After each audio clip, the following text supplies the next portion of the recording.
contra dados não há argumentos. Sim. Então, eu sempre vou partir do princípio concreto, que é o dado.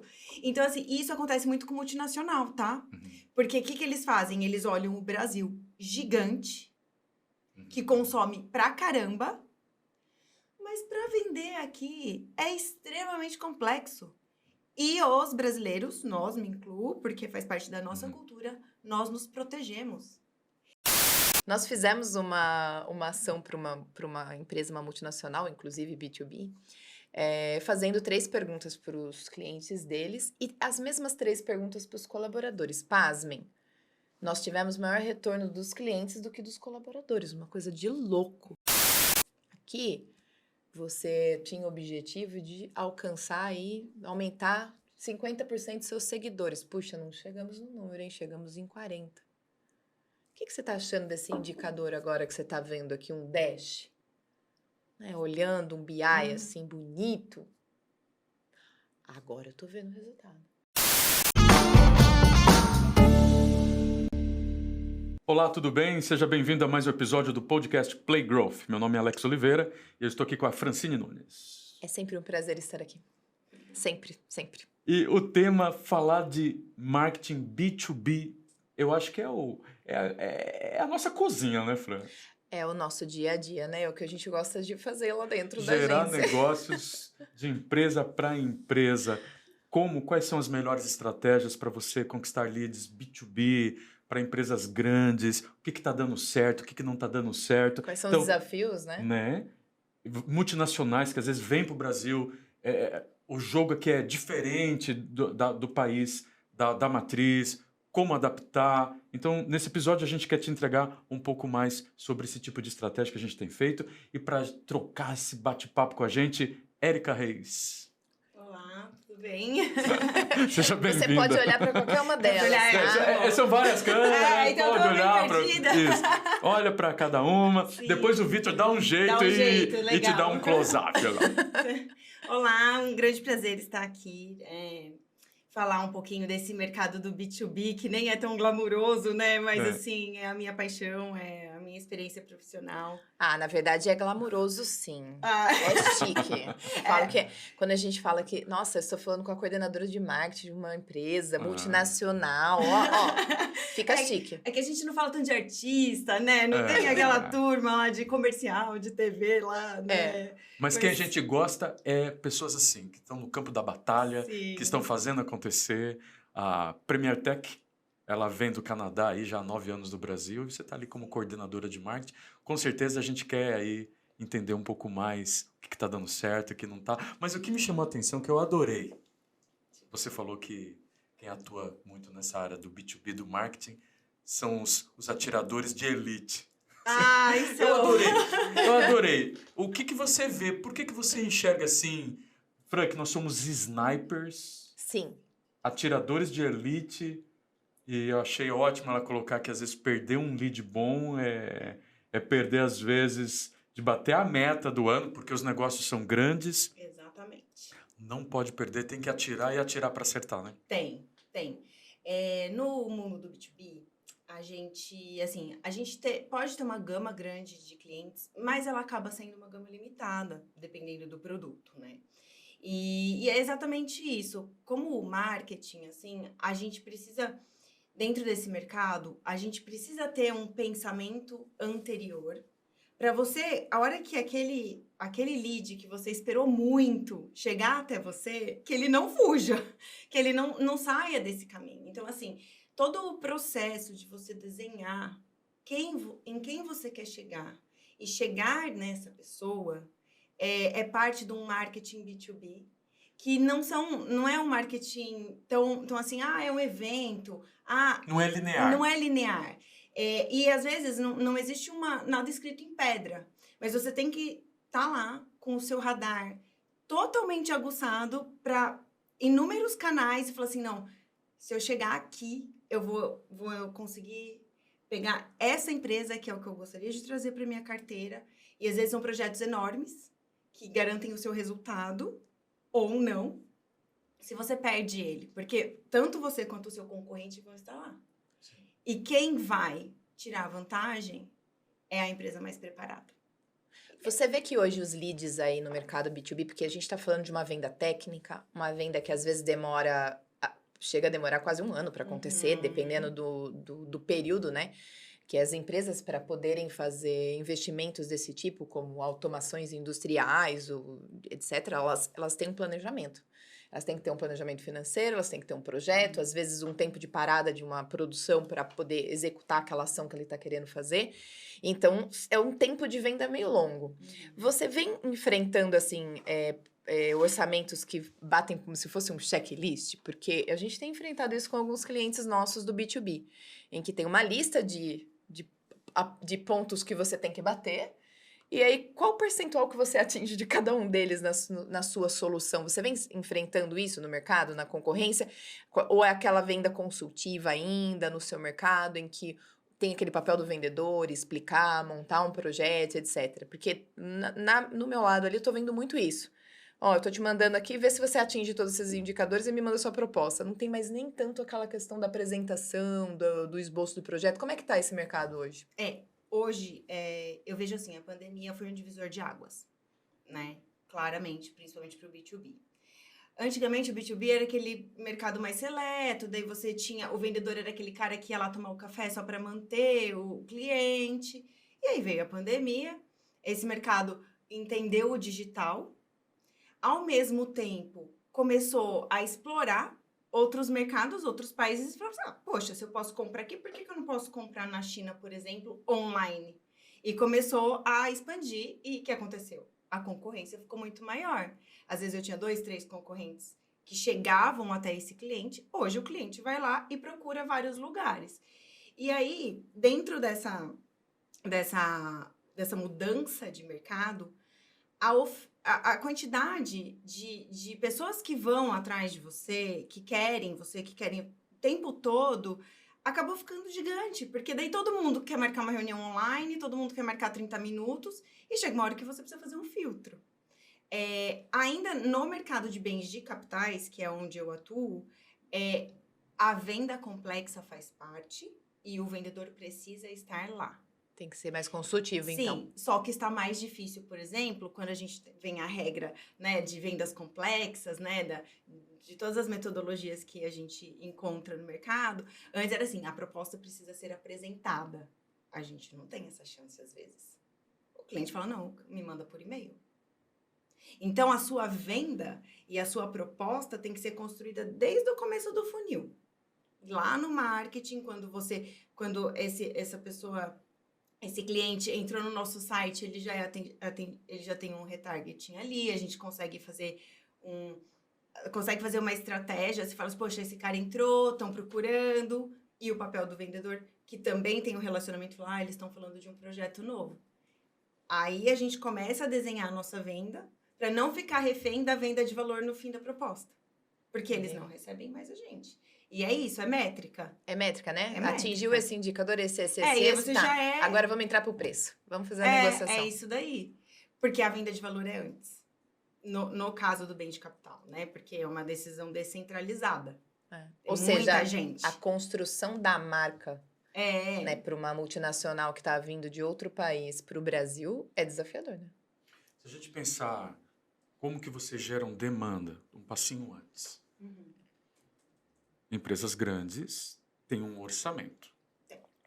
Alex, a gente tem lá, vou colocar qualquer número só para ilustrar.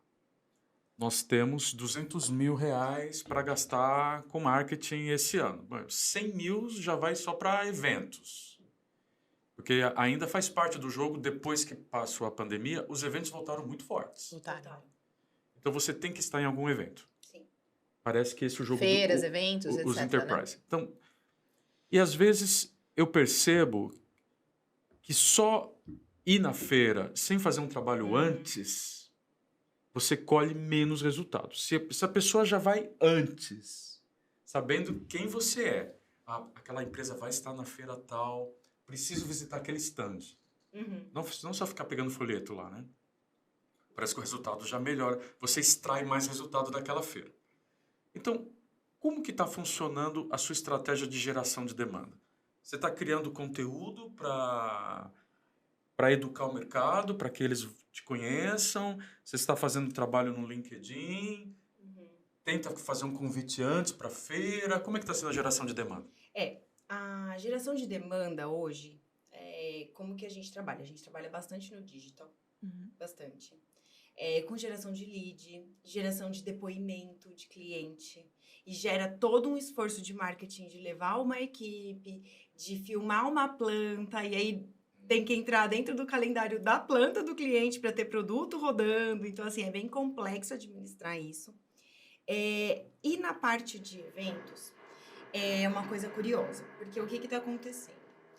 Hoje, com dessa demanda que a gente tem de relacionamento, que a gente está com dificuldade de entrar no cliente, então as empresas começaram a ir para as feiras novamente. Porém, as feiras, elas acabam entrando numa linha tênue. Se você amarra com a sua estratégia e você já sabe quem você quer, você consegue, assim, você consegue identificar se é melhor você estar numa feira ou você preparar um evento fechado. Seu mesmo. O seu. E quem que fala isso para vendas? Marketing. Por isso que eu falo da parte da estratégia e de ser um sniper. Quando você, por exemplo, assim, entrando num processo, você gera lead web, você gera lead de feira. Você traz os 2 KPIs. Você fala assim, aqui na feira eu tive mais contato com influencers da minha marca, não decision makers, ok? Nem stakeholders. Na web, eu já vejo que tem mais um pessoal de compras, eu já vejo que tem uma parte lá de robô e tal. Quem são essas pessoas? Ela tem um perfil de idade, ela tem um perfil de visitação. Então, essa aqui é a minha persona e esse é o tipo de cliente que eu quero atrair. Será que ele vai estar na feira? Ou será que se eu mandar um convite para ele personalizado, nem que seja para uma experiência, para um evento da experiência, né? Porque também as empresas também não recebem mais brindes e nem esse tipo de, né, que antigamente era mais comum. Então, assim, aí você tem que olhar todo o seu investimento, que sempre vai ser limitado de uma forma ou de outra, e otimizar ele. O que às vezes entra numa dualidade entre vendas e marketing é que vendas quer a feira. Só que marketing fala, calma. Nem sempre é o lugar certo. Feira é importante quando você vai com um objetivo e quando você tá muito alinhado com a sua equipe de vendas do que você quer capturar lá. Às vezes é apenas brand awareness. E tá tudo bem. E aí o nosso KPI tá ótimo. Olha, tivemos aqui, os nossos clientes recorrentes estavam lá, tomaram um café, fizemos um relacionamento, entendemos de projeto. Foi muito legal, eles voltaram, nos visitaram. Agora, prospecção, talvez tenha Mas que você pensar. falou algo que soa música, né? Nos meus ouvidos. Porque o time de marketing tem que partir para cima dos dados. Porque eu acho que a gente falava muito isso, agora a gente está com outro problema. As empresas têm os dados, mas não sabem fazer essa análise. Isso acontece bastante. Né? Porque daí o que adianta? Teve cliente que falava assim, Alex, vamos rodar uma pesquisa. Eu falei, cara, mais uma pesquisa para... Depois a gente vai fazer o quê com esses dados, exatamente né? isso. Quando você faz uma ação de levantamento de dados, e aí você fala assim, e agora, o que eu faço com isso? Né? Porque e ela traçando isso já dá mais clareza, né? Exato. Porque levantar dados não é o difícil, é fácil. Nós fizemos uma ação para uma empresa, uma multinacional, inclusive B2B, fazendo 3 perguntas para os clientes deles e as mesmas 3 perguntas para os colaboradores. Pasmem, nós tivemos maior retorno dos clientes do que dos colaboradores, uma coisa de louco. Eu falei, não, você está de brincadeira. Uma empresa de mais de 120 funcionários teve 18 respostas. Nossa! 18. Enquanto de clientes, a gente bateu 65. Eu falei, uma boa amostragem, eles têm um número muito maior de clientes, mas uma boa amostragem, porque os clientes têm preguiça de responder primeiro. Né? E aí, quando chegou no final, ele falou assim, bacana, agora eu vou mandar tudo isso aqui para a Alemanha, porque é uma empresa alemã, e eles vão fazer a análise dos dados. Eu falei, tá bom. Passou 1 mês, passou 2. Eu falei, e aí? Ele, não sei, não. Então, daqui para mim, que agora eu vou ver o que é isso, né? Então, daí a gente centralizou e foi ver quais são os 3 principais fatores que fazem um cliente comprar dele. E aí nós percebemos que o grande foco era a questão da entrega, a questão da qualidade do produto, durabilidade do produto, a questão de substituição quando tem problema, então, ou seja, aquela questão do pós-venda, né, que a gente estava comentando que é um dos grandes fortes para o mercado B2B também. Sim. E eu falei para ele, ó, que a gente encontrou um padrão, os 3 fatores de maior relevância do seu negócio. Nossa, que bacana, Fran, olha, que legal, a gente conseguiu levantar esse dado. Ou seja, demorou 1 mês e pouco para a Alemanha responder, não respondeu.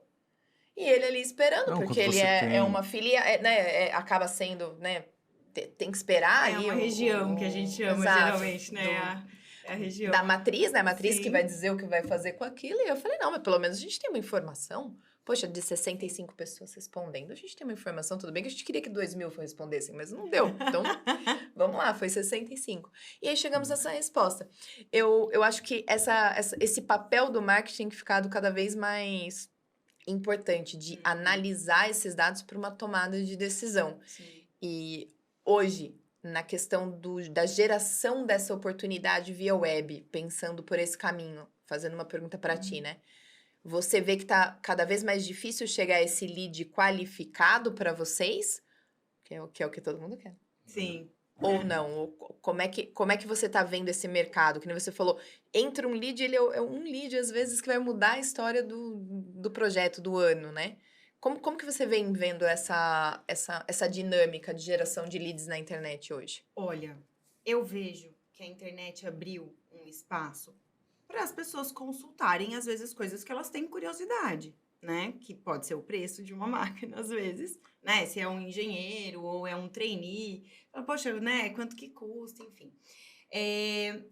Eu acho que o lead qualificado sempre será um desafio, porque é isso, porque você tem que estar ali atrás, no pensamento, se a sua persona tá bem desenhada, você tem que entender, então esse lead, ele vai chegar conforme o que você delimitou para a web, né? Se você jogar lá, vai chegar o que vier, né?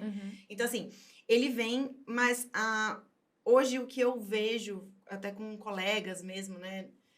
É que a vendas ainda tem a dificuldade de olhar aquele lead e dar a chance para ele. Porque é isso, no B2B, a gente tem, de novo, uma lista seleta de clientes. E tem alguns que vão recomprar. Então, às vezes, o vendedor fica no foco daquele lá, do conforto dele. Aí chega um lead, o marketing, no nosso caso, a gente qualifica.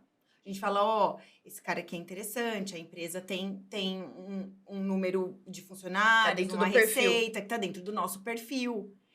Aí o vendedor fala, obrigado. Aí aparece outra demanda, que é uma coisa que já é corriqueira para ele, que obviamente a prospecção demanda muito mais tempo e muito mais energia, e às vezes até perfil de vendedor, e ele deixa aquele lead lá. E aí, às vezes, depois eles inserem a gente numa concorrência, mas a gente já não é o primeiro. Porque nós perdemos. Quando eu falo assim, no caso de ser um sniper, Alex, é isso, a gente tem que estar atento e falar assim, não, peraí, vamos olhar aqui. Porque às vezes é só curiosidade. Se é só curiosidade, numa ligação você resolve. Às vezes até a equipe de qualificação de lead que a gente tem, já resolve ali, né? Mas o vendedor também precisa ter esse papel. Às vezes um lead que chega, ele vai ter um ciclo de venda muito de prospecção, de trabalho muito maior. E aí o vendedor fala, eu vou ficar aqui, esse aqui vai chegar rápido, já conheço, já tenho relacionamento. A venda tá mais fácil de fazer. E é natural, né? Você precisa fazer o resultado, eles estão sob pressão, eles vão onde eles sabem que é mais garantido. Então hoje eu vejo essa dificuldade. A conversão do funil, quando a gente sai do marketing e vai para vendas, ainda tem bastante ruído para ter essa sinergia ainda da gente conseguir avançar, sabe? E terminar a estratégia numa venda. Eu vi nesses últimos anos, havia uma promessa muito grande. Em 2018, eu trouxe o Ricardo da Hamper para palestrar aqui em Jundiaí. Foi aquele momento do Receita Previsível, quando do ele Aaron ficou bem Ross. alta, né? E Nossa, eu me animei pra caramba. Falei, vamos botar esses SDR atrás do pessoal. Vamos fazer outbound marketing. O outbound. Mas parece que nos últimos anos, ninguém mais aceita ligação. Ninguém atende telefone fixo. Não. Ninguém atende o celular. Não, se você manda mensagem, a pessoa responde, mas você liga, ela não atende.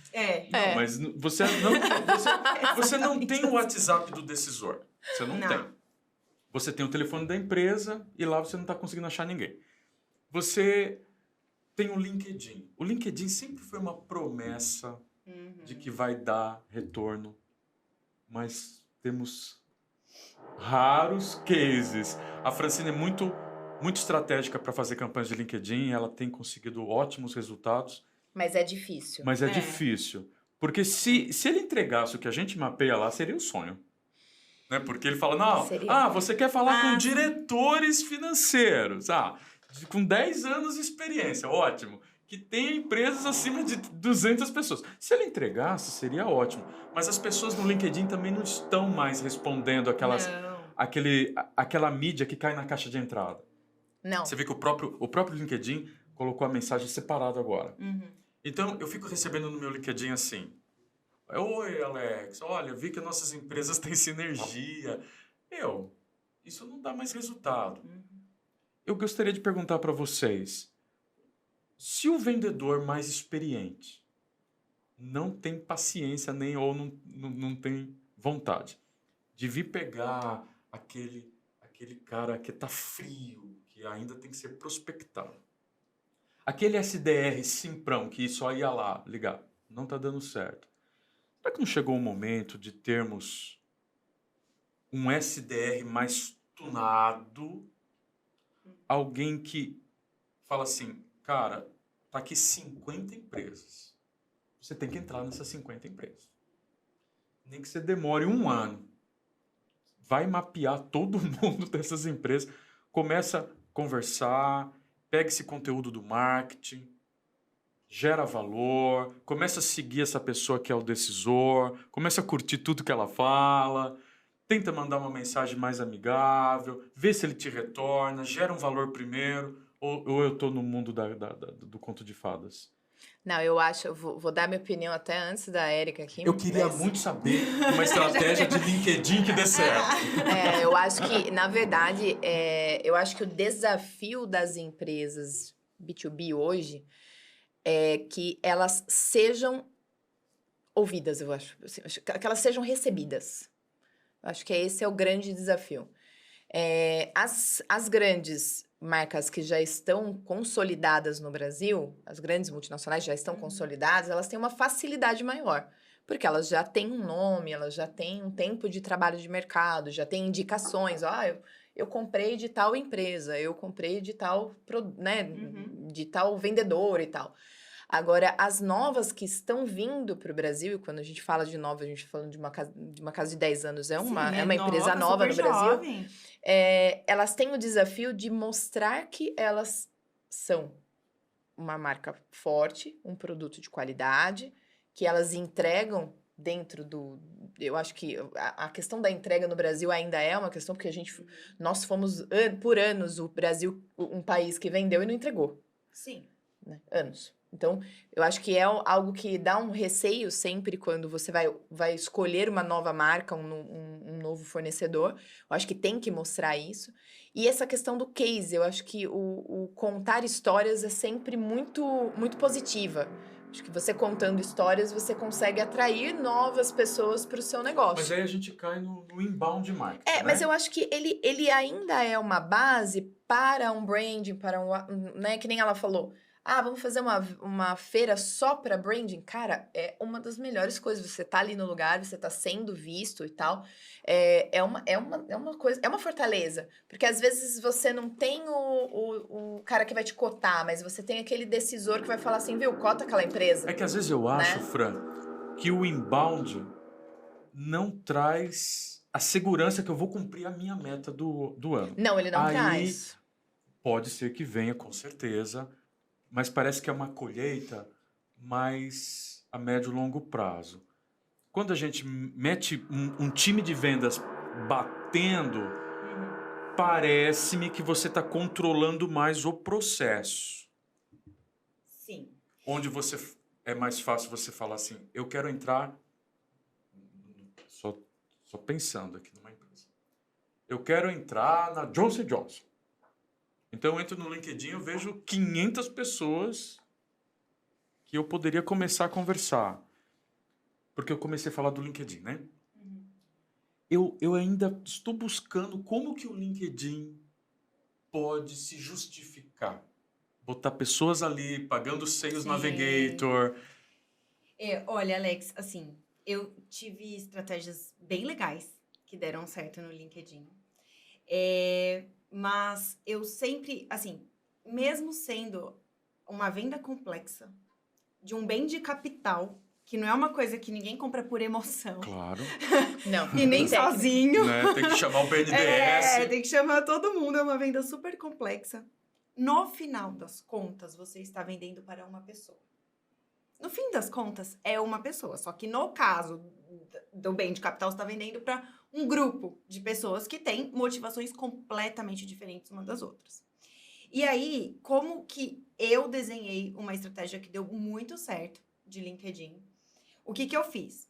Desenhei dentro de um nicho, era um mercado super nichado, muito nichado mesmo, na parte de mineração, uma coisa assim bem específica. Eu fui dentro do meu software, que esse software de prospecção, eu fui lá no meu software. Eu tinha uma lista, acho que no Brasil inteiro, hein? Acho que tinha em torno de 60 empresas, que é minúsculo, se a gente for pensar, muito pequenininho. Eu falei, tá, dentro do meu negócio, no valor do meu produto, quantas conseguiriam investir? 3. Né? Peguei a top 5 por faturamento. Isso eu. Porque Sim. eu queria testar as minhas ferramentas. Sniper. Sniper. Aí eu falei, tá, 5. Fui no Sales Navigator. Okay. Encontrei Os decisores. E mandei uma mensagem assim, oi, eu sou a Érica.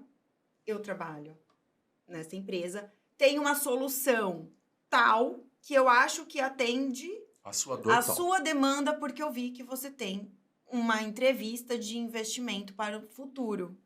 Faz sentido para você vir ver esse equipamento? Porque ele está na minha planta. Super pessoal. Gente com gente. Nada É uma do... conversa... Personalização. Nada Bate daquela naquilo que a gente coisa, falou. é. Personalização. Nada daquela coisa que daí você entra num chatbot, aí você fica recebendo 52 mil. Oi, pode falar? Oi. Não é isso, não é um e-mail, era a Érica falando com aquele decisor. Dos 5, eu tive 3 respostas. O que é uma taxa altíssima. De Super alta. 70% para cima. Sabe quanto tempo que eu levei para fazer isso? 2 horas. Mas essa estratégia que você fez ainda foi mais na unha. Quando a gente teve um retorno interessante em um caso que foi o seguinte, na verdade, é uma empresa que atua com um sistema específico na construção civil. E é um sistema também que não se compra por... comprei. Não se muda a forma de construir do dia para a noite. Não quero mais construir tradicional, quero construir dessa forma. Não se muda. Então, nós estávamos falando de grandes decisores, de grandes construtoras, que faziam um número de obras relevantes. Então, novamente, a gente chegou aqui no Brasil em mais ou menos 1.200. Bastante. Perto do seu número, bastante. Sim. Mas nós tínhamos que fazer alguma isca, alguma coisa que funcionasse. Então, a pergunta era justamente essa, se ele tinha interesse em colocar alguém da equipe dele para ter um treinamento e conhecer mais sobre o método que havia ali dentro daquela construção. Aí, desse contato, nós fizemos mais de 80 leads. Só que eram leads extremamente qualificados. Eu peguei exatamente o público, Desses 80, nós começamos um trabalho. De, olha, veja o que estamos fazendo, preencha aqui para a gente poder entrar em contato. E aí nós acabamos tendo que cair na mão dos vendedores. No final das contas, desses 80 caiu para 52, desses 52 foi 9. Talvez aí entraria um SDR. Exato. Nesse meio tempo dessa paciência de maturação desse lead. O cara demonstrou interesse. O vendedor em si... A estratégia é legal. Dependendo do perfil do vendedor, da sua equipe de vendas, tem equipes completas que têm um perfil específico. Às vezes eles são da negociação que a gente chama de closers. Eles não têm paciência, eles não querem ficar na prospecção. Então, às vezes, um SDR eles já ali... são caras, nem são farmers, né? Nem são aqueles que ficam... Não. São caras de mais de 10 anos de experiência, não quer voltar ali naquele estágio, né? Mas, sabe, Alex, assim, é uma coisa interessante quando a gente fala do B2B. Marketing e vendas precisam estar totalmente conectadas com a estratégia do negócio em si. Tem que estar todo mundo alinhado para dar certo. Então, não adianta marketing fazer, poxa, ser minha persona... E não falar com vendas. Ou, ou pegar e falar assim, é só o ROI. ROI. Não vai ter. Porque não é uma conta que bate. A questão é assim, oi, diretor de vendas, qual que é a sua dor agora? A sua dor agora é bater meta a curto prazo? Então eu vou pegar parte do meu budget anual e a gente vai trabalhar no curto prazo. Talvez uma campanha com SDRs ou, enfim... E aí, depois eu... Trabalhar o seu próprio CRM nesse caso, meu né? CRM, vamos rever. No caso de multinacionais, né? Multinacional, qual que é aqui, headquarter, qual que é a sua estratégia de produto para esse ano? Tal produto. Sou região, já entendo como que é a minha região, falo, putz, eu acho que esse produto na minha região não vai performar. Mas eu não posso deixar de fazer o trabalho e falar a mesma língua, né? De disseminar. Mas aí você entra na estratégia do negócio e seta as expectativas de resultado. Você fala assim, a gente vai fazer aqui, mas a gente vai fazer um começo, um conteúdo, sentir um pouquinho como é que tá, perguntar para 1 ou 2 clientes que a gente vê como perfil, clientes que a gente já conhece, para ver se esse produto vai dar certo. Trabalha o produto, mas no outro lado, não esquece a receita, a dor do diretor lá, que precisa bater a meta dele, que precisa chegar no fim, né, no final do ano com um resultado legal. E tudo isso é porque a gente tem que estar todo mundo alinhado com a estratégia do negócio. E na minha opinião, estratégia, você tem que partir de um ponto.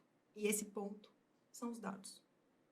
Se você não tem dados, se você não tem voltando na história da análise, se você não tem alguém capaz de ler o que está acontecendo com aquilo, sei lá, veio todos os meus leads, vamos ver os últimos leads dos últimos 3 anos. Vendas está reclamando, não é qualificado. Vamos ver. Falei com a região certa? Minha campanha foi com a língua certa, né? No caso, que às vezes é a minha dor, que eu sou uma região. Tem o que fala... Tem espanhol do México, tem espanhol da Argentina, tem português. Falei a língua certa?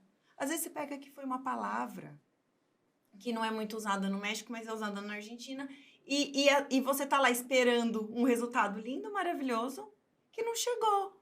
Então vou acertar a minha... Mas tudo isso o quê? Dado, informação... leitura e alinhamento com a estratégia do negócio. E a gente trabalhar todo mundo junto para chegar no resultado em comum. Porque o resultado não é de vendas, não é da empresa. O resultado é de todo mundo. Você vê que é uma cultura centrada em resultados, uma cultura centrada em experiência do cliente, porque tudo isso, eu acho que é um dos grandes desafios de um coordenador de marketing de uma multinacional, é tentar colocar todo mundo na mesma linha de raciocínio. Porque nós, na verdade, assim, nós estamos falando de uma cultura meio centralizadora. O vendas fala, eu preciso bater a meta.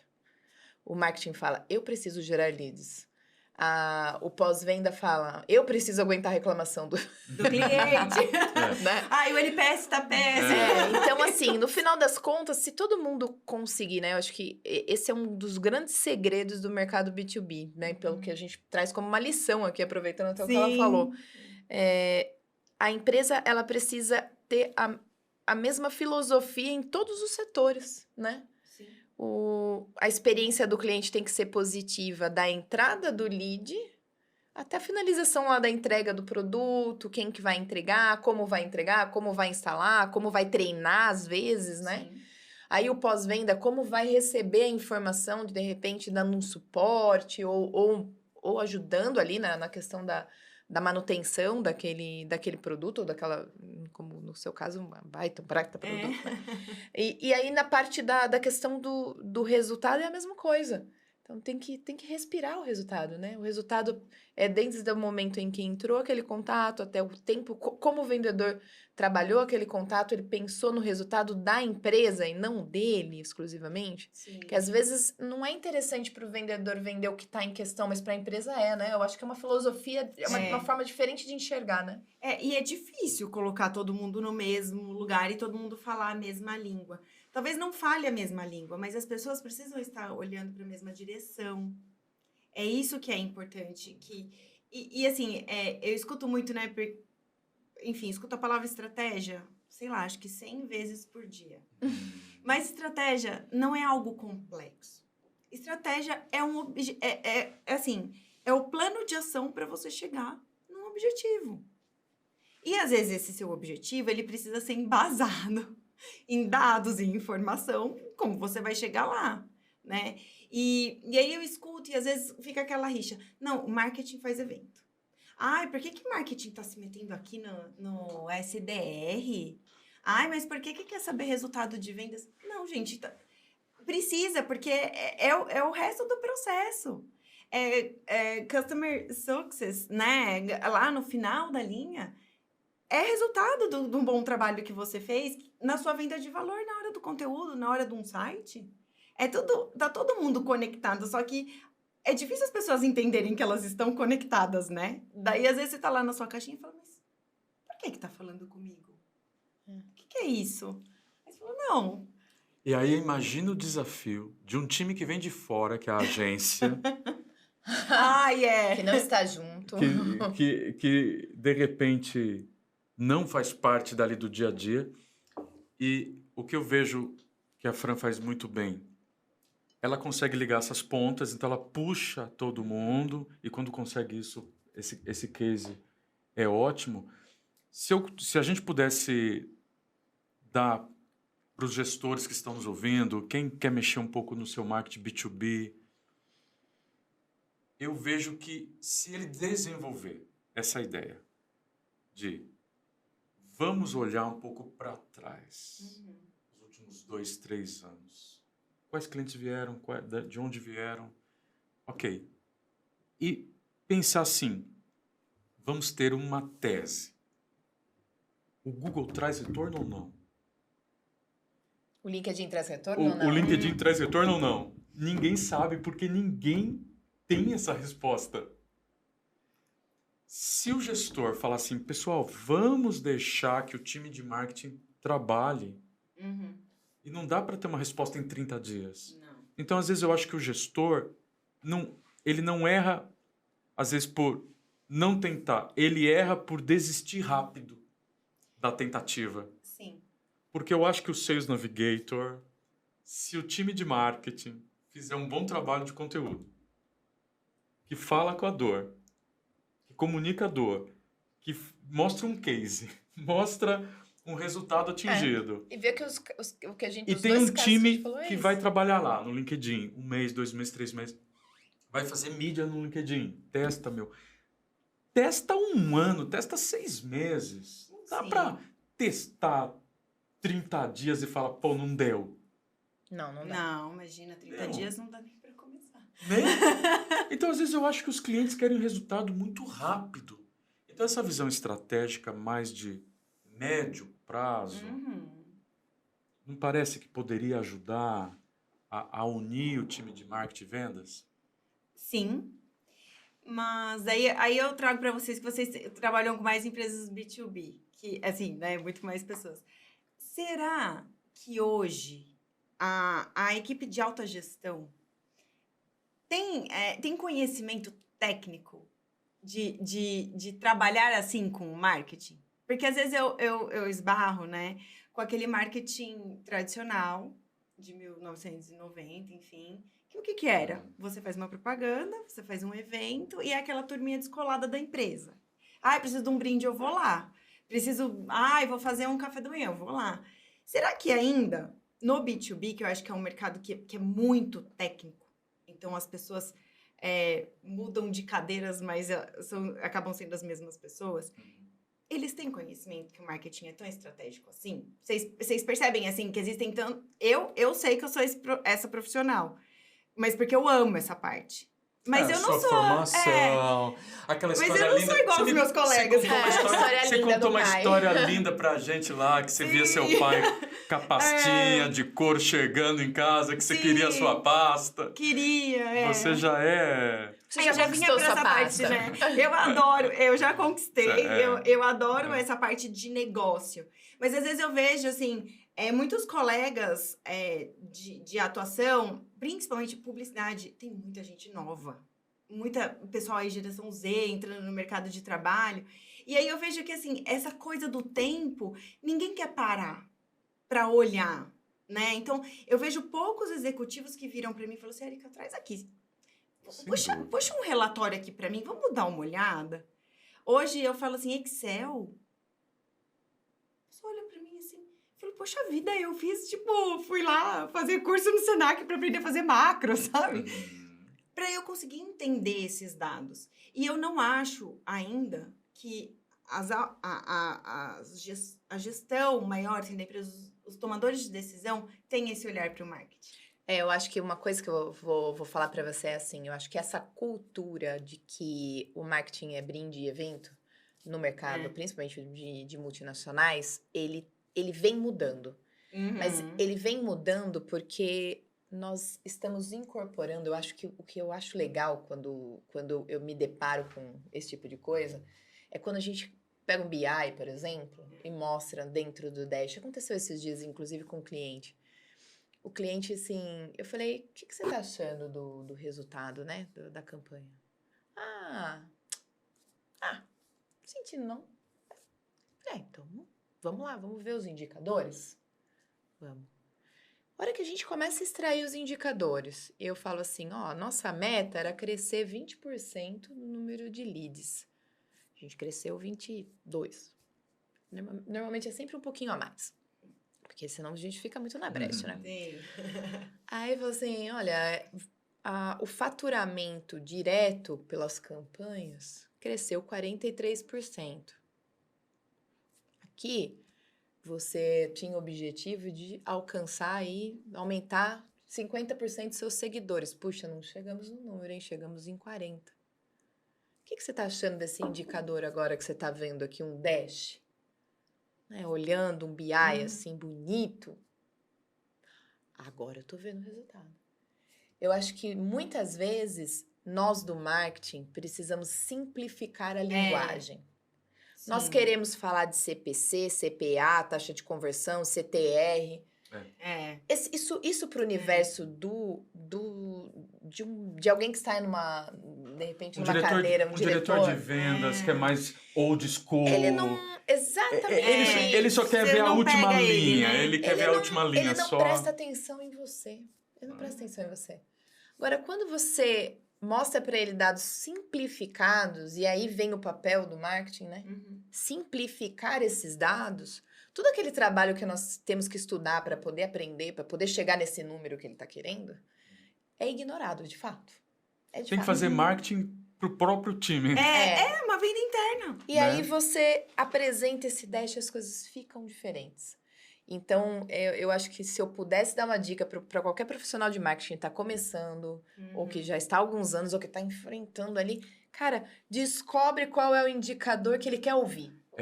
Agora, é claro que esse ponto que a Érica colocou, Alex, será que o pessoal C-Level está pensando nisso? Sem dúvida, Deveria. quando você tem um líder, concorda que trabalhar no marketing da Smart Fit é diferente?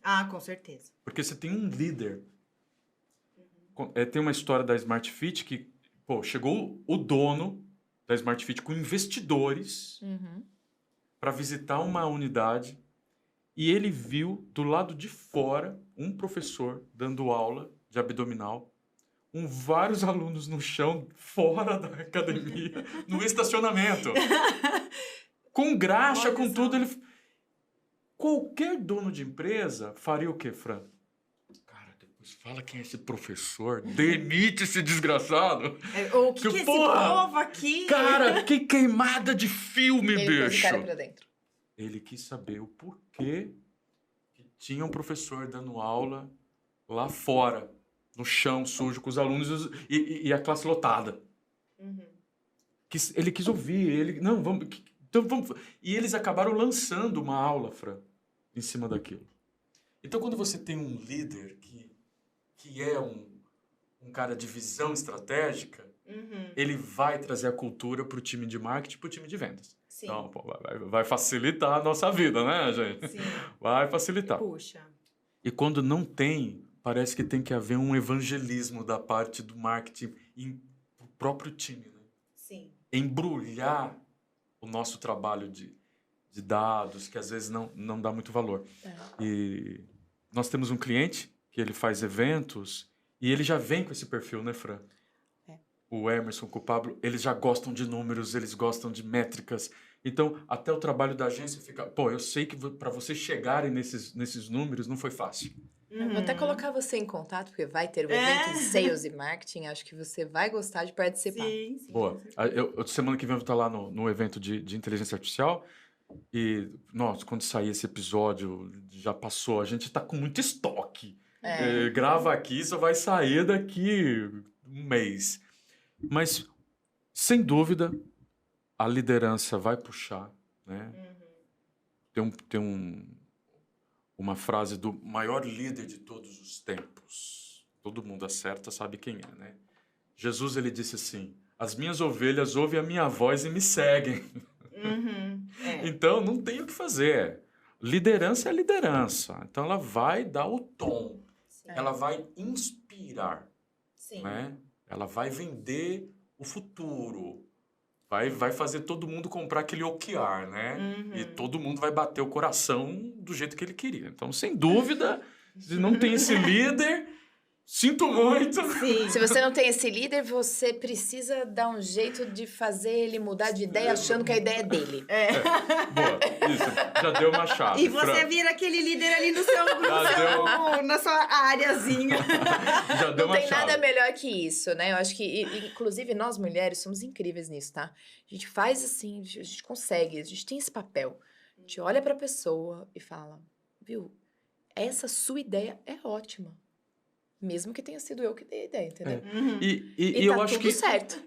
juntar essas ideias novas do marketing de performance, que é a nossa praia, é a sua praia, que não é mais a minha. Eu tô agora startupeiro, né? Mas você sabe que eu tô gostando mais do termo experiência agora. Marketing de experiência, tá Boa. bonito, tá ficando chique, não tá? Parece que tem que unir um pouquinho as duas gerações. Sim. Sim. Provavelmente vocês já assistiram o filme Estagiário, com a Anna Hathaway e Sim, o sim. Robert De Niro, né? Pô, eu acho ótimo aquele filme, porque quem é old school tem algo a acrescentar, Sim, com certeza. né? Tá faltando unir. Como que a gente vai unir? Porque parece, no resumo de tudo, o que faz uma empresa ter sucesso são as pessoas que estão ali. Então, Se a gente tirar toda a perfumaria, uhum. se vocês tivessem que mexer numa empresa B2B, que precisa crescer, precisa vender, o que vocês mexeriam primeiro? O que vocês fariam em primeiro lugar? O time de marketing está meio desconectado de vendas. E você assume a coordenação de marketing. E eu vou te dar outra cadeira. Você assume a direção de vendas. Vocês se reuniram. Em que acordo vocês deveriam chegar? Ah, com a gente ia ser fácil. Nós duas a gente O que resolveria. vocês fariam? Os primeiros passos. Eu ia definir Alex, a minha vamos juntar meta. todo mundo. Soca todo mundo. Já viu essa dinâmica? Bem, como eu não vou, Soca todo mundo. como eu sou a diretora de vendas, eu não saberia ler os dados. Então eu diria a ela assim: Érica, quanto que eu preciso gerar de demanda para minha equipe de venda para eu atingir esse indicador aqui, ó, que eu quero chegar de vendas? Acho que é a primeira coisa que eu Quer faria. faturamento. E eu ia explodir de alegria quando um diretor de vendas chegasse com isso pra mim. Eu falei, missão dada é missão cumprida. Eu ia olhar Exatamente. os dados. Inclusive, Alex, para falar que às vezes essa meta é insana. Não é atingível. Não é. Falei, olha, mas com base em quê? Eu adoro uma frase que é assim... boa. Contratar... O mercado endereçável tem 1000 empresas, ele quer 5.000 leads. Né? Não, e assim, eu adoro uma frase. Contra dados não há argumentos. Sim. Então, eu sempre vou partir do princípio concreto, que é o dado. Então, assim, isso acontece muito com multinacional, tá? Porque o que eles fazem? Eles olham o Brasil gigante que consome pra caramba, mas para vender aqui é extremamente complexo. E os brasileiros, nós me incluo, porque faz parte da nossa cultura, nós nos protegemos. E se chega alguém falando com sotaque, ou alguém falando em inglês com você, óbvio que seu inglês nunca vai ser nativo, porque você não é de lá, você se sente exposto. E já é uma hora... tá, vamos ver o que esse gringo quer. É isso, é a postura do empresário brasileiro, né? E aí a multinacional chega com uma meta. Não, ó, vocês têm isso aqui de população. Eu vi no meu software aqui que faz o consumo, que vocês vão triplicar o consumo em 4 anos. Quero vender equipamento aí. Porque, nossa, não tem como dar errado. Aí você fala, tá, você brasileiro que tá aqui, né? Ok, só que assim, vamos lá, o público. Quantas empresas nacionais que estão vendendo de uma maneira mais barata? Quantas empresas estão associadas ao BNDES? Tem produção nacional, tem o dólar, tem a parte da língua. Não, o jogo aqui não é E aí, fácil. a gente fala, tá, essa é a sua meta. Assim, ó, olhando todo esse universo bonito que você me falou, que a gente venderia X milhões, a gente vai ter capacidade de vender 2 em vez de 10. Por quê? Isso.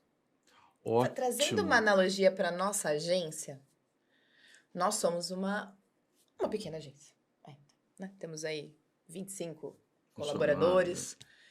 Somos uma agência gourmet, né? Nós somos uma agência gourmet. Não, eu não sou mais, né? Agora eu só sou conselheiro. Vocês são uma agência gourmet. É. Eu tenho que treinar. Mas é que 18 anos, você né? deixou o DNA, né? Ele transferiu o DNA dele para mim. Mas eu achei assim, a primeira coisa, né? É uma cadeira desafiadora que eles confiaram a mim, ele e a Thaís, né? Que é para eu dirigir essa agência.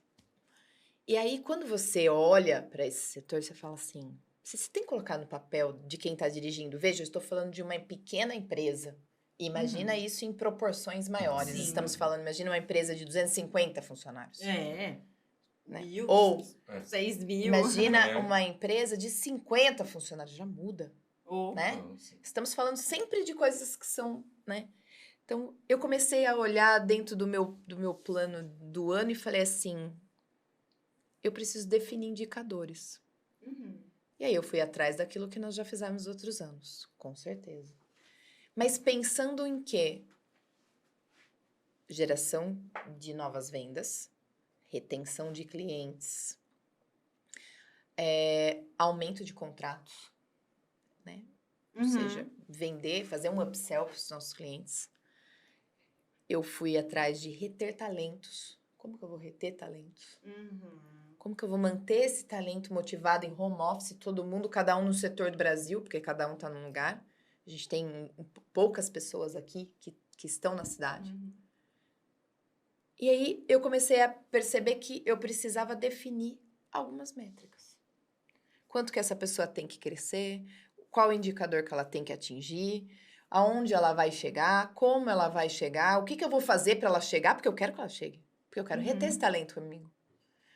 Na minha carteira, a mesma coisa. Como eu vou mensurar o sucesso desse cliente, como eu vou acompanhar, como eu vou monitorar o grau de satisfação dele, porque como que a gente explica que, às vezes, você tem um cliente que está tendo resultados e ele cancela um contrato? Sim. Né? Tô dando um exemplo da agência. Como você explica isso? Então, eu fui atrás de indicadores, eu fui ver o que aconteceu. Por que eu perdi esse cliente? Aonde eu perdi esse cliente? De que forma eu perdi esse cliente? Então, tá. Então, a gente vem definindo um health score dentro da agência para saber como que tá a saúde daquele cliente dentro da agência. E aí, a questão das vendas. As vendas, elas vão acontecendo. Então, quanto que eu tenho que vender no primeiro trimestre, no segundo trimestre, no terceiro trimestre, no quarto trimestre, para que a agência fique lucrativa e se mantenha no tamanho ou consiga crescer um pouco. Então, definir esse monte de indicador é necessário, mas olhar para trás, que nem vocês falaram, é o mais importante. Porque quando eu volto 2 anos, 1, 2, 3 anos, eu começo a ver que teve uma onda, uma mudança em 2022, teve mudanças que vão acontecendo no nosso mercado, que vão impactando, e agora a gente está tendo uma nova mudança aí com a inteligência artificial. Sim. Então, são vários fatores que vão mudando. Então, dentro do papel do líder, é muito difícil, e novamente falando por proporções, devidas proporções. São muitas frentes para ele olhar. Então, o número tem que encantar a Érica. Tem. Aquilo tem que encantar ele para que ele olhe e fala, é esse indicador, olha, esse indicador tá bom, tá dentro do que eu estou prevendo. E eu acho que uma cultura de liderança ainda que existe de multinacionais, que vem uma herança aí, europeia até, você tem aí empresas canadenses, americanas, etc., que é aquele líder que fica afastado.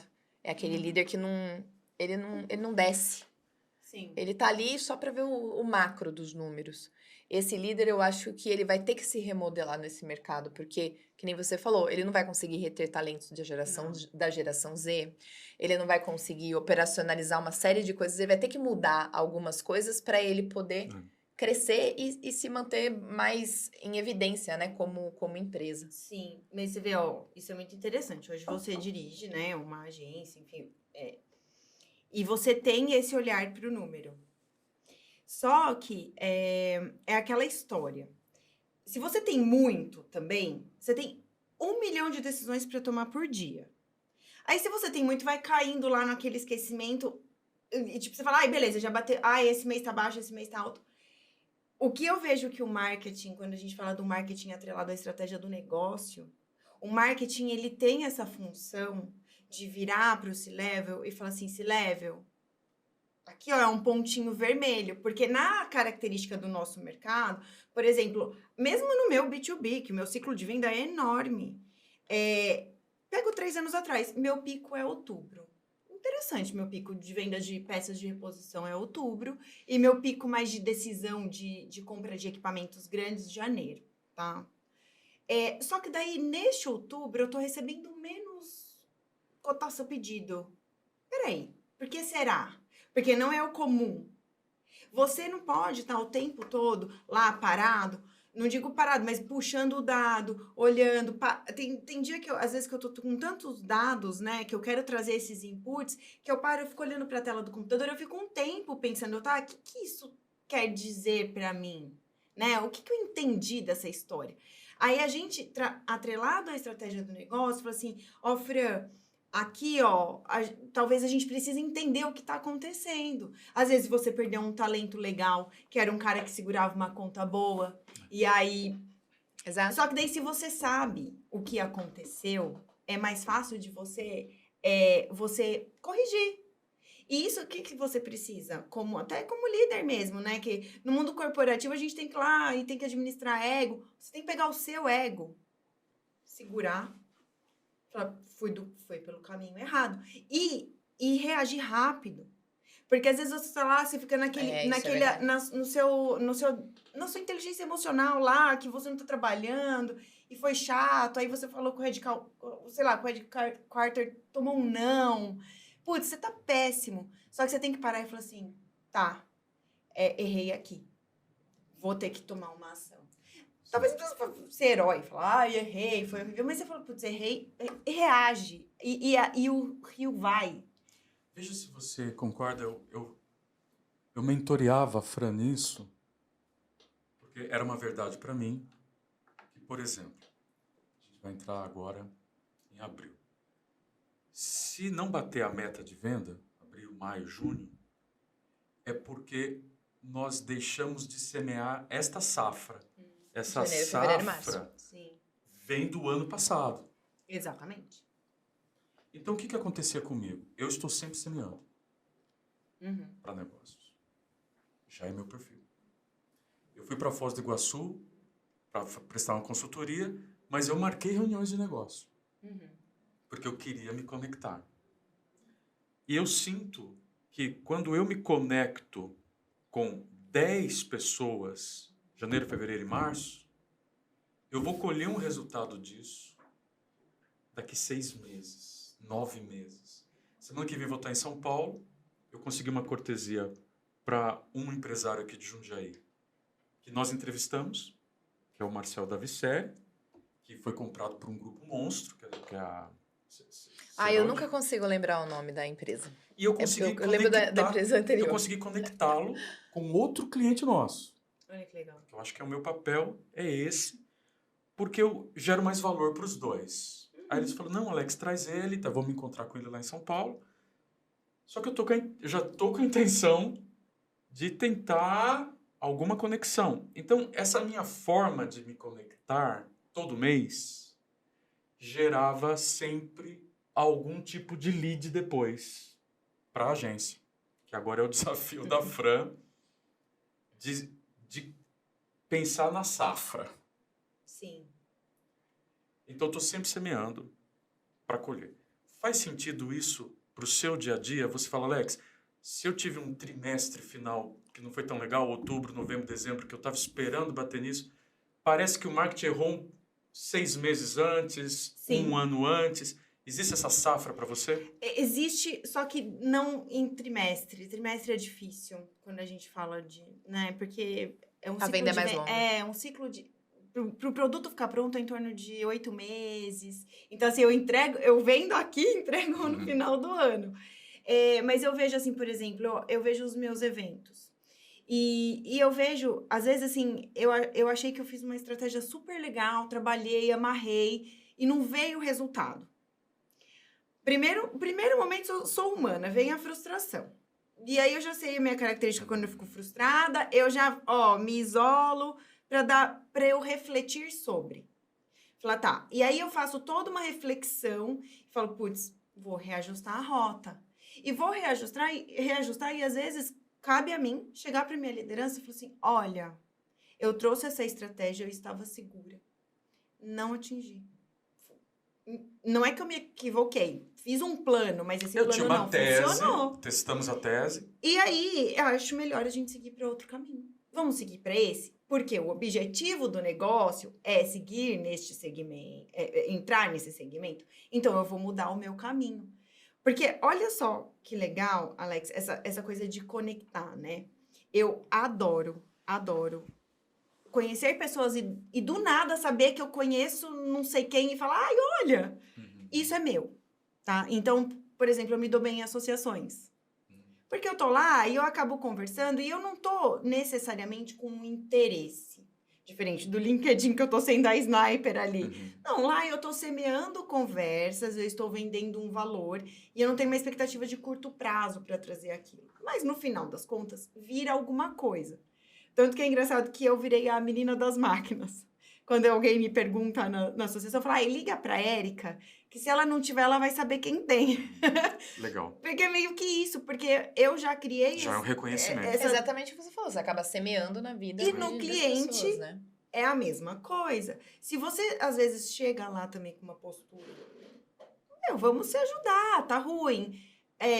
De sentar mesmo, uma conexão humana mesmo, entender, acho que a gente consegue influenciar mais e trazer o resultado.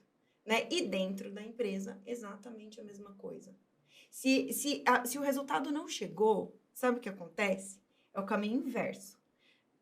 Primeiro, o marketing cobra vendas, né? Que não cuida do lead. Não fechou vendas, vai cobrar marketing que o lead tá ruim. E fica essa... Como diretor e como uma pessoa de vendas, uma pessoa de marketing, a gente tem que sentar e falar assim, o que a gente deixou passar? Porque a gente usou o budget inteiro de marketing, que está atrelado ao resultado de vendas, e a gente não chegou. O que aconteceu? E isso é mesmo... Posso ter errado, tá tudo bem, sabe? O importante é corrigir rápido. A gente não tá com tempo mais para demorar muito tempo para decidir e mudar a rota. Porque é aí que o nosso concorrente vai. É o que eu falo sempre, assim, quando a gente gera um lead, e a gente não fala com esse lead. Quando o lead vem pela web e a gente não fala com ele. 5 dias, ele não mandou um contact só para mim. Não. Ele mandou para todos os meus concorrentes. Quem respondeu ganhou. Às vezes pegou naquele momento que ele tava. Até dá uma impressão melhor, né? Então, assim... Vocês me deram mais importância, né? E aí, o que vai acontecer? Ele vai basear, porque na parte de marketing a gente fala de RFQ, né? Que é uma todo um documento técnico feito por engenheiros, e aí eles mandam para as cotações. Mas ele se baseia em uma tecnologia. E é a que chegou primeiro. E aí é mais difícil você competir. Exato. Então eu falei, enquanto você atrasa, você tá deixando o nosso concorrente entrar. Isso é o checklist que as empresas andam recebendo. Sim. Nossa, a primeira sempre tipo é a só- referência. É só pegar quem A pelo menos primeira responde a rápido, primeira né? é a referência, fala, ó, tem tudo completo, tem tudo que eu quero. Ela é a Chama- referência. chama. Tá, agora você atende isso aqui, ó. Quero que você atende todas essas especificações, senão você não entra na concorrência. É um exatamente. desafio tremendo você tá nesse negócio, tá no B2B. É só todo mundo querer vender. Eu achei ótimo o que você falou. Olhar pro negócio, né? É o marketing Falando muito... a mesma língua, né? Mas todo essa visão mundo. de negócio que ela tem, sabe, Fran? Ela tem que se envolver com o negócio, com o modelo de negócio, com o posicionamento, com o negócio, com o produto. Que produto vocês querem vender? Parece uma coisa tão banal, Né, mas não às é. vezes o marketing tá lá. Nossa, mundo de Nárnia. Tá falando de ROI. Tá falando do ROI, da feira que não se paga. Nunca vai se pagar uma feira. No nosso caso, né? Ninguém chega com um cheque para comprar uma máquina. Né? Não, sem dúvida. Então, assim, a gente E fica às vezes nessa... até os decisores nem vão, mandam um pessoal de funcionário só para ir. Ô, Alex, você sabe que eu lembrei? Agora voltando um pouco para a estratégia de redes sociais. Eu lembrei de uma história muito engraçada. Foi logo que eu entrei na Premier Tech. Brasileiro, a gente sabe que é campeão, né? De engajamento, de comentário. Assim, você vê, Brasil, você lançou... Lembra, na última empresa, você lançou o Brasil, deu 3 meses, já tava lá no topo do ranking do mundo. Porque brasileiro ama a rede social. Interage na rede social. E aí, logo que eu entrei, eles têm um multicanal, tem o YouTube, que é muito forte, né? E tem o LinkedIn e tem Facebook. E eu falei, poxa... Eu não trabalho com Facebook, assim, é novo pra mim, mas ok, né? Se tem uma rede bem construída, vamos lá. E aí a gente fez a campanha, aí manda um menino da rede social lá, ele me manda, nossa, estamos recebendo muitos comentários, que legal! Aí você vai ver o comentário. Só que ele não fala português. Não. Entendi. Ele pôs no traduzir. Daí ele falou assim, só que eu não entendi muito bem. Boa. Ah, ótimo. Qual foi a... O que eles estão querendo dizer? Aí, o que aconteceu? Foi pro Facebook. Aí, uma pessoa falou assim, as máquinas estão entrando na empresa para tirar as pessoas. Gente... Destruiu aquilo depois. Fez eu falei, meu Deus! Aí ele falou assim, não, vamos responder. Eu falei assim, eu acho melhor fechar os comentários. Não, vamos responder. E ele queria responder, que eles têm uma mensagem padrão. Ele respondeu. Nossa! Aí piorou. Aí pegou Aí fogo. eu falei, pessoal, então vamos cancelar, vamos fechar os comentários, porque não é pertinente, era realmente... Pessoal, porque daí já começou a mudar outro assunto, Não, aí um começou a brigar com o outro no comentário. Ler comentário é praticamente entretenimento, né? Não, porque daí eles já Não, mudaram de porque não assunto. tem nada a ver. 3 comentários depois não tem mais nada a ver com aquilo que tá lá em cima. E tá assim, zero. Na visão do headquarter, foi um post que engajou. Ai, caraca. Aí você falou assim, não, Não foi. não. Melhor a gente... Assim, hoje eles falam assim, vamos publicar no Facebook? Dependendo do que for, eu falo não. Eu falo, melhor não. Vamos deixar, vamos manter o LinkedIn. Gente do céu. Não, mas aconteceu uma coisa esses dias com um cliente nosso que foi muito engraçado. Eles fizeram um post interno, eles têm uma equipe interna. E eles fizeram um post dentro do LinkedIn que não tinha nada a ver com o LinkedIn. Para não expor ninguém, eu só vou te dizer que tinha uma cama na imagem. Era só uma cama, não tinha mais nada. E aí, o meu gestor de tráfego, que também cometeu um segundo erro, viu que tinha havido um engajamento no Impulsionou. LinkedIn, uma taxa de Ai. retenção no LinkedIn Ai, alta, daquele post em questão. E impulsionou. Aquilo deu um pico de taxa de retenção, visualização, engajamento. E aí, todo mundo, nossa, Fran, que legal, o que aconteceu com esse post e tal? Eu olhei. Gente, Eu falei assim, eu acho que eu já sei o que aconteceu aqui. tá O interessante demais. usuário isso do daí. LinkedIn viu uma cama e ficou pensando, quem posta uma cama no LinkedIn? E deve ter pensado, vou ler o que tá escrito aqui. E quando leu, viu que não tinha nada a ver. E aí o LinkedIn entendeu que era uma publicação relevante, mas com certeza aquela cama era uma cama, não tinha nada na cama. Era uma cama, uma foto de uma cama.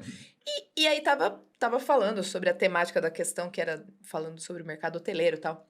Mas em si não fazia sentido aquela foto E aí estar gerou no curiosidade. LinkedIn. Mas eu acho que gerou curiosidade. E aí, no final das contas, a gente impulsionou um conteúdo que não tinha nada a ver, porque o nosso gestor de tráfego olhou lá e falou: uau, teve uma taxa de retenção boa. Sim. E a bora." Fran falou pra eu ter autonomia. Eu tô Fran falou, lá, vou assumir não, riscos. isso daí. E aí, de Vou pra repente, eu olhei pra cima. aquilo, olhei. E, cara, acho que, surpreendentemente, aí começou o pessoal a fazer interrogação, sabe? Embaixo. Tipo, E aí virou... e aí virou um Meu monte Deus. de interrogação. E eu falei, vocês estão de brincadeira, tira essa merda. Não posso falar palavrão no podcast, né? Tira esse negócio do ar, pelo amor de Deus, gente. Não tem nada a ver, o cliente, mas foi bom. Eu falei, não foi. Não foi. As pessoas não entenderam a postagem, ficaram olhando para aquilo, tentando entender que raio de uma cama tava fazendo no LinkedIn. E aí, eu só sei que essas histórias acontecem. São engraçadas. Eu acho que eu tenho uma tese. Eu lendo um comentário. Eu lendo um comentário, porque ler comentários praticamente é uma série. Sim. A Netflix fica horrorizada. A gente fica lendo. A Netflix deve perder horas pensando, pá, a gente tem que fazer alguma Xinga, coisa. né? Em vez de eles estarem assistindo as nossas séries, eles ficam lá lendo comentário. E aí, tô lendo um comentário sobre a volta do trabalho home office pro presencial. Tem um comentário assim. Quem quer voltar presencial é porque quer ter amante. Tem amante no trabalho. Pronto. Eu falei, não. Gente, não. Mas é muita criatividade pra minha cabeça. E aí, Fran, Uma os série. próximos comentários depois, eu falei, gente, eu tô começando a ficar a favor de ir pro presencial só pra gente dar risada. Não é possível. Gente, Não, E eu acho que o mundo corporativo pegou um pouco isso. Viu a cama, falou, já ligaram. Eu falei, não, isso daí... Quem que tá postando uma cama? Houve alguma denúncia? Mas você sabe que as campanhas ainda era Twitter, do Guaraná Antártica, dentro do Twitter, foi baseada para gerar comentários, né? Eles faziam umas coisas totalmente nada a ver. Assim, a Mônica atômica, umas coisas nada a ver, assim, para gerar comentários. E aí eles ficavam assim, o primeiro comentário sempre era assim, o que aconteceu com a DM do Guaraná? Enlouqueceu? Tá usando droga? E começava.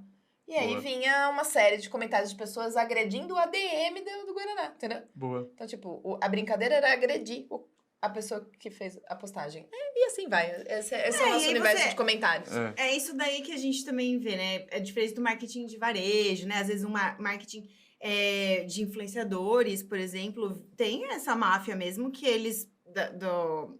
dos perfis de Instagram, que daí eles... decidem fazer juntos a mesma fofoca e engajar, mesmo que seja uma mentira, para todo mundo engajar junto. Isso sim, no B2B, a gente não tem isso. Por isso que eu falei no começo que é menos glamuroso, né? Porque a gente não vai aparecer, né? A gente não vai correr esse risco, né? Mas vira e mexe dá essas coisas. E o engraçado, por ser multinacional, é a cultura. Porque daí ninguém entende por que o Brasil estoura no ranking. Eu falei, porque brasileiro gosta de rede social. Mas você sabe que... Paciência, Mas você sabe que tem uma assim. coisa que, nossa, eu fiquei até feliz. Porque nós brasileiros, nós não somos um povo assim com uma baita identidade nacional. Não somos. Mas, de repente, Fran, vai alguém de fora bater na Fernanda Torres.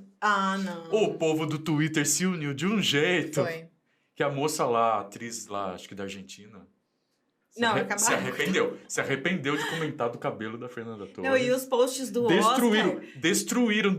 Eu fiquei com dó da atriz. Não dá, né? Nós brasileiros, a gente se une ali. Quando queremos, a gente se une mesmo. Quando a gente quer defender um brasileiro, nos comentários. Mas você sabe, Alex, assim, ó, eu acabo viajando por vários países, até da América Latina mesmo, e a primeira coisa que eu preciso explicar é que nós não somos todos iguais. Primeira coisa, que Brasil fala português e o restante inteiro da América Latina fala espanhol, e México é mais próximo dos Estados Unidos, né? As pessoas olham assim, gente, como pode? Mas não é tudo Latam? Não é. Latam é isso daí, essa baguncinha aí que a gente faz parte. Só que o brasileiro, quando você chega, as pessoas reconhecem a gente. Mas reconhecem num sentido bom. Perguntou assim, eles falaram assim, o brasileiro é sempre comunicativo. O brasileiro é sempre aberto. Então, a gente tem essa, assim, viajando pelo mundo, assim, em alguns países, a gente tem a nossa identidade, sim, lá pra fora. Porque, de longe, assim, eles falam assim, você é brasileira. Às vezes eu nem falei muita coisa, sabe? E eu pensava, não, porque brasileiro tem isso mesmo, de conectar. Eu também nunca sofri, assim, discriminação por ser brasileiro. Não percebi. Onde que a gente já foi, em alguns eu países, achei que eu já... sim. Pessoal, passei. garçom recebeu bem, sei lá. Pra mim também eu tenho uma impressão de ser positivo. Na verdade, eu já vi, pessoalmente, porque como eu tenho essa cara ariana, com esse cabelo preto, dois tons abaixo do incolor, praticamente, então eu ia pra Europa, por exemplo, as pessoas muitas vezes só percebiam quando eu falava, né? Quando eu abria a boca pra falar. Porque caso contrário, bate o olho e fala, é daqui, é meio que daqui, né?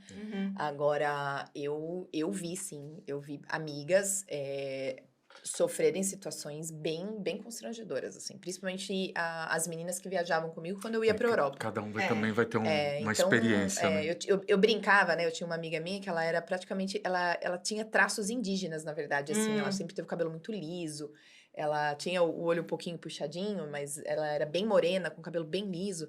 E eu brincava com ela, eu falava, Jaque, eu não vou com você não, porque eu vou com você vai ser parada, eu vou ter que entrar com você lá na parte de deportação, esperar você ser liberada. Eu falei, não vou com você. E era uma coisa muito comum acontecer com ela, entendeu? Então, ela passava ali, países eles paravam. como Espanha, Itália... tem uma questão, sim. Mas aí outros problemas, e a gente tem o né? recorte da mulher, viu, Alex? O recorte da mulher, nesse papel, nesse momento, assim, eu digo, no mundo de negócios, quando você está num ambiente que as pessoas precisam seguir um protocolo... Tá tudo bem. Tá tudo bem. E a gente é realmente reconhecido como como pessoas flexíveis, como ágeis. Sim. Que brasileiras na minha área de tecnologia, nós somos super bem cotados. Sim. Então, sempre. É bem porque visto. resolve problema, tal. Agora, o recorte da mulher aí a gente tem outras histórias. Outro episódio, porque a gente vai trazer você... Histórias. Eu dei esse exemplo assim, eu não tive esse... Eu nunca tive, não posso dizer que eu sofri algum tipo de problema viajando, ou, né, tal, mas eu já vi pessoas, infelizmente, eu pelo meu sobrenome situações. Versolato, eles nunca me colocam em brasileira no primeiro plano. Eles colocam lá no italiano, na caixinha do italiano, né? Que o meu sobrenome por parte de pai é Versolato. O Reis, eles não conseguem falar. Então, não conseguem... Então, assim, eles me colocam ali na Itália. Daí, quando eu abro a boca, eles... não é italiano, é brasileiro. Mas nós somos vistos como bons profissionais. Que bom, isso é muito importante. É a minha impressão também. Falo que a gente começa cedo no mercado de trabalho. É uma realidade. Que se tem que trabalha, que eu tenho alguns amigos em Portugal, que eles gostam de contratar brasileiros. Sim, se tem que entregar, vai entregar... Porque o português deu o horário, né? Já... mas europeu, né? Assim, e outra, né, gente? Aqui a gente tem escassez de trabalho, né? Assim, agora pode estar mudando um pouco, mas a gente tem essa parte da economia que é sempre instável. E aí, para você, né, tá economicamente Faltou ativo? tempo que eu queria escutar alguma história do Mackenzie. Ai, nossa... faculdade. Queria ouvir algumas histórias. Melhor fase da minha vida, Alex, mas esse a gente não pode... Eu fico na cabeça, sabe? Que eu fiz direito, era um dos meus sonhos. Fazer uma Mackenzie seria top. Né? Sabe, eu fiz 3 anos de direito. Olha, que legal. Olha lá, tá vendo? É legal que, de repente, se você gostou de sociologia, de filosofia, tem várias coisas legais que você parece ser mais inclinado para humanas. Totalmente. Né? Mas Mackenzie foi uma fase maravilhosa. Muito bom. Eu fico pensando com a minha esposa. Falei, Thaís, temos que guardar dinheiro, né? Vai que as crianças passam no Mackenzie, né? Porque sonhar com uma federal, né? Às vezes a gente tá até... Sei lá, acho que se a federal... Tem umas federais que estão meio sucateadas, que depende do curso também, né? Publicidade, eu entrei, acho que é super bem cotado. Era 9ª turma. Era nova. Porque assim. o Mackenzie é legal para direito, para comércio exterior também, eles são conhecidos. ADM é bom também, né? Aí tem a Atlética, que eu nunca fui dela, mas eu tava lá na torcida ajudando. Vamos te trazer uma próxima Com vez. certeza. Eu espero que você tenha gostado. A gente falar sobre B2B, estratégias. Se você está nos ouvindo no YouTube, você se inscreve. Estamos rumo aos 20 mil inscritos. Olha, o pessoal de marketing dele é muito bom. Acessa lá, Playground. Playground Podcast. Gosta de jogar confete nela, né, Suzana? Na mim não, na minha equipe, por favor. Ah, tá certo. Mano, mas vocês merecem mesmo. Se você está no Spotify... Gente, você que é do Spotify, você fica lá correndo nos ouvindo. E não tem tempo de dar nas estrelinhas nem de fazer comentário. Mas eu preciso Nós saber. precisamos de umas estrelinhas lá. Nos segue no Spotify, faz um comentário, nos dá 5 estrelinhas, se inscreve, manda esse episódio para algum amigo que está trabalhando com B2B, marketing e vendas. E muito obrigado, Érica Reis. Obrigada, Érica. Obrigada a vocês pelo convite. Foi muito legal. O seu Instagram é aberto? Não, eu acho que ele é fechado. O Tem um LinkedIn. Mas o Meu LinkedIn é Érica Versolato Reis. Isso, Érica Versolato Reis. Muito obrigado por você vir brilhantar a gente aqui hoje. Obrigada, gente. Muito obrigada. Até mais. Até a próxima, pessoal. Até.